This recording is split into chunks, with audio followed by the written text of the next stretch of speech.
عالم اسلام کی بڑی عظیم ہستی، محافظ ناموس رسالت و ختم نبوت، حضرت امیر المجاہدین علامہ مولانا استاد خادم حسین رضوی صاحب، جو کہ اس دنیا فانی سے گزشتہ رات انتقال کر گئے۔ انسان کی زندگی جو ہے یہ ایک، حضور نے ارشاد فرمایا کہ ایک سانس کا بھی پتہ نہیں ہے، لیکن کامیاب بندہ وہ ہے جو اپنی موجودہ زندگی کو اللہ اور اس کے رسول کی اطاعت میں لگا دے۔ پتہ تو ہے کوئی نہیں، مر تو جانا ہے۔ جیسے علامہ صاحب بھی ہمارے سامنے بیان کرتے تھے، ہم ان کے ساتھ ملاقات کے لیے جب جاتے تھے تو ایسی کیفیت تھی ان کی کہ حضور کا ذکر کرتے کرتے آنکھوں سے آنسو چل پڑتے تھے، آنکھوں سے آنسو کی روانگی ہوتی تھی۔ کوئی دنیا کے لیے نہیں ہے، نبی پاک کے عشق میں۔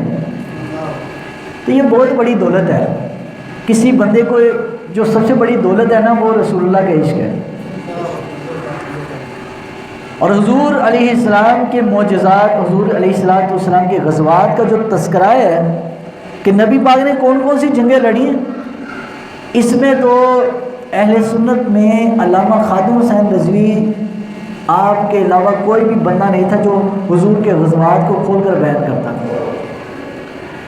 ہم نے یہ کتابوں میں حضور کے غزوات جنگیں پڑھی ضرور ہیں، لیکن کبھی اتنی وضاحت ہم نے کسی عالم دین کے پاس نہیں دیکھی جتنی وضاحت وہ فرماتے تھے۔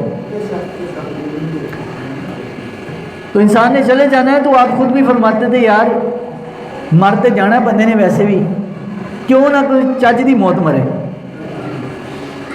مرنا تو ہے ہی ہے، آیا ہے دنیا میں تو دنیا میں وقت گزار کے چلے جانا ہے، سب نے جانا ہے، میں نے بھی آپ نے بھی۔ لیکن افسوس ہے ہمیں کہ سنیوں پر کہ یہ لوگ کسی کو ماننے کے لیے نا، جب تک وہ بندہ مرے نا تب تک اس کو مانتے نہیں ہیں، کیونکہ اپنے آپ کو منوانے کے لیے اہل سنت میں پہلے مرنا پڑتا ہے۔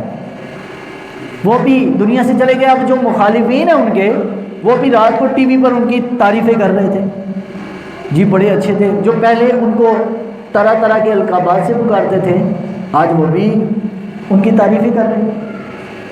کیوں نہ یار، مرنا تو ہے ہی، اب بندہ زندگی میں ہی کسی کی اہمیت اور قدر کر لے، زندگی میں کر لیں، مرنے کے بعد ہم چلے جائیں گے تو یار تجھے کو یار اچھا یار مولوی صاحب اچھا بیان کرتے تھے، آتے تھے، اچھے آدمی تھے، اور سامنے دنیا میں اس کو چاہے سلام بھی نہ لے، مرنے کے بعد ہر کسی نے اچھا کہنا ہے۔ تو اس لیے یار نیک لوگوں کی، علماء کی، صالحین کی دنیا میں رہتے ہوئے ان کی قدر کر لو، ان سے کچھ لے لو۔ اب جن لوگوں نے ان سے علم پڑھا ہے یا ان سے فیض لیا ہے وہ لے گئے، اور جنہوں نے ان کی زندگی میں ہی ان کے ساتھ نہ تعلق رکھا نہ واسطہ رکھا، اب وہ پہلے بھی محروم تھے، اب بھی محروم ہیں۔ اس لیے علماء، نیک، صالحین، ایسے جو ہیرے ہیں نا وہ بار بار نہیں پیدا ہوتے۔ اب ان جیسا بندہ اقبال کے کلام کا ماہر، حدیث کا ماہر، قرآن کا حافظ، اب دوبارہ تو نہیں نا کوئی آنا، وہ ایک ہی تھا۔